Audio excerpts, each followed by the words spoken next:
Alright, we're gonna try some GameCube emulation with this. It took me a minute to get everything set up. Ignore the on-screen controls. I am using a Xbox controller to do this.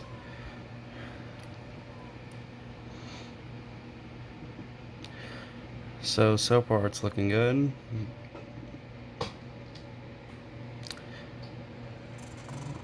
Oh boy. Yeah, I don't think this is gonna be playable. If it's already having trouble playing at FMV, it's already gonna have some issue. Yeah, it's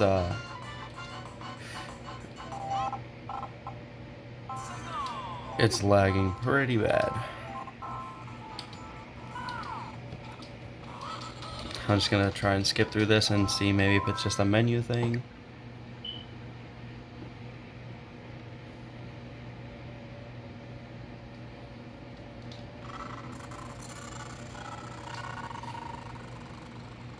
Yeah, this is definitely not going to be playable.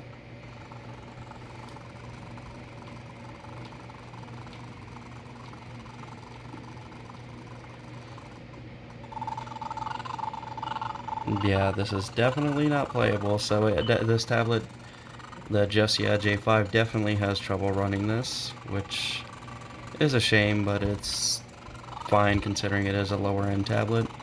And GameCube emulation just isn't there yet to where it's perfectly playable on most devices, but we'll get there one day. Alright, so we're going to go ahead and do some PlayStation 1 emulation.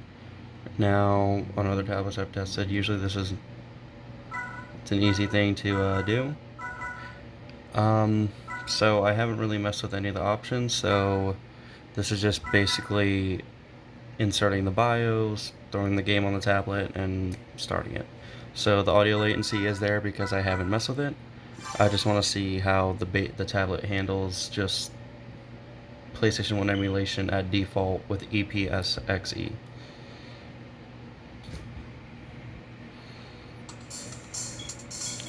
Alright, we're just going to do a license test real fast because it's probably the simplest way to do this.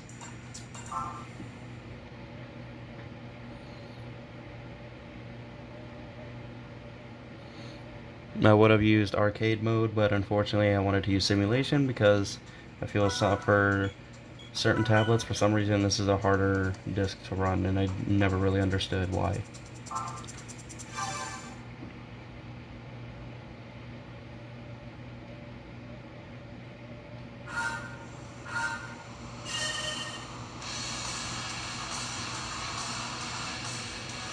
Alright, so I'm not really focused on the licensing test. I'm just seeing how bad seeing if this basically can handle PlayStation 1, and so far it looks like it's running at a full speed. So PlayStation 1 emulation so far looks like it's a go. Other games should work just fine, considering Gran Turismo 2 was a game that definitely did push the PlayStation 1 to its limits. So we're gonna go ahead and exit that.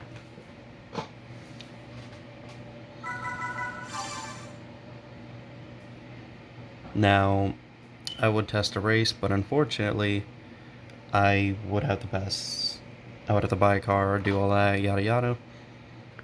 But just seeing that alone, it's running everything at full speed. It should be more than suitable for PlayStation 1 emulation. Alright, so right now we are, for copyright reasons, I'm going to be turning this down.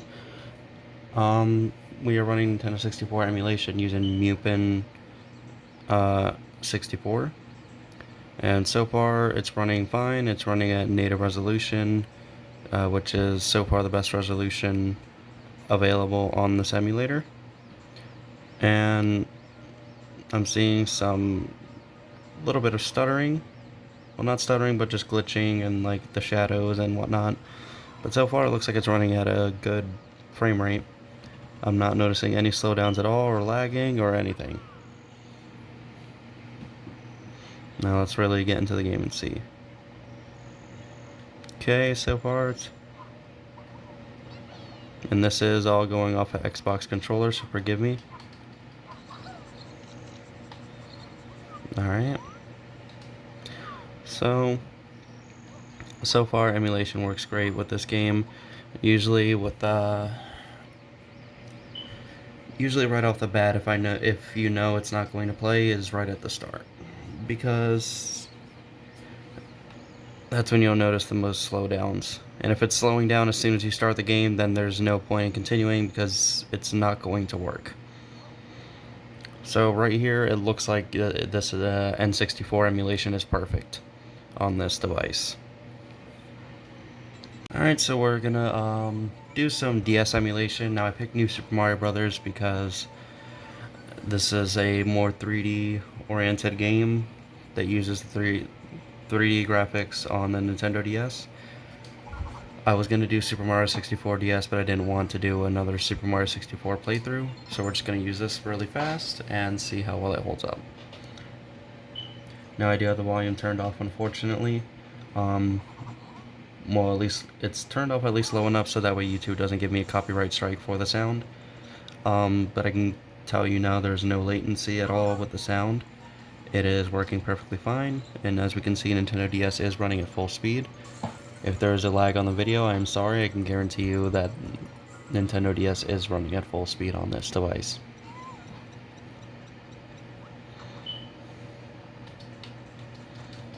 Just to prove it, we'll start a level real fast.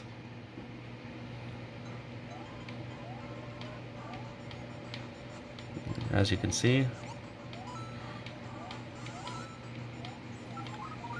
Now, we're going to go ahead and see if we can actually do some high-resolution 3D rendering on this. That's usually tougher for certain tablets to do, so we're going to see if this tablet can handle it. Well, this is very impressive. Okay, so the tablet is able to handle high-resolution 3D rendering with the drastic DS emulator.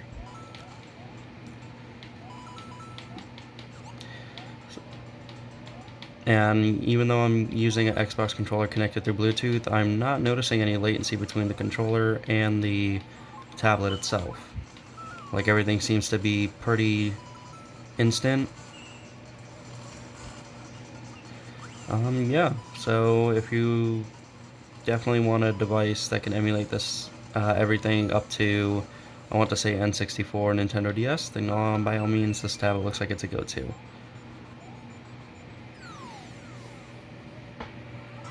Alright, so we're going to try out some Super Nintendo emulation. Now, I did want to put this in the video because, for some reason, from what I've noticed, Super Nintendo emulation is very tricky to get running fully on a lot of devices. So we're going to see if this tablet actually is capable of running it at full speed. Now, I think we'll do Super Castlevania 4 as a test. And I think we'll do Super Mario RPG as a test because that is a game that does push the Super Nintendo to its limit and can cause slowdowns on a lot of devices.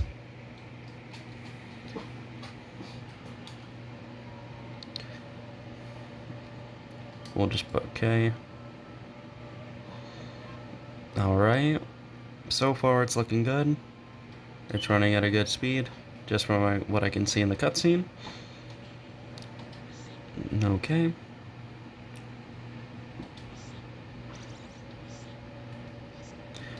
Yeah, so it looks like we have a good tablet so far. I think this will definitely be a daily driver for emulation for me.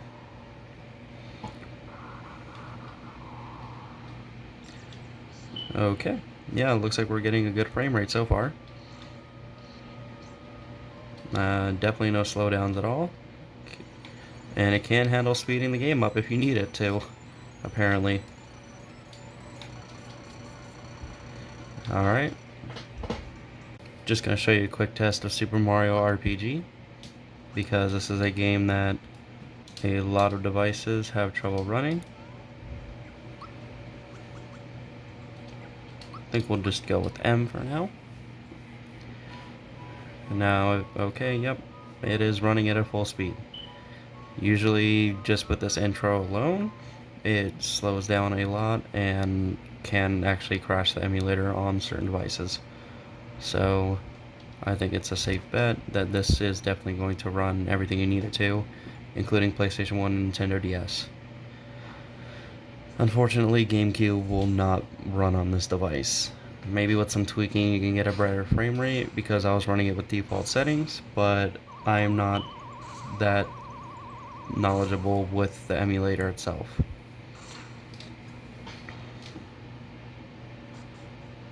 Okay, I am trying to speed this up, but it looks like it is not able to speed this thing up too well. Yeah, so speeding up this game, however, will not really work too well because it, again, like I said earlier, it pushed the Super Nintendo to its limit. So, yeah, this game's running pretty well. Let's go into the next room and see what happens when there's enemies on the screen. Okay. Yep, it is running pretty well. I think it's safe to say that this tablet will do your basic emulation needs. So overall, I am pretty happy with this tablet. I will definitely update my Amazon review of this tablet if I run into any issues, but so far it looks like it's working perfectly fine. Any questions, just leave in the comments below and I'll try to answer them as best as I can. And anything that I do not know about, I will do my best to figure out on this tablet to see if I can help any of you.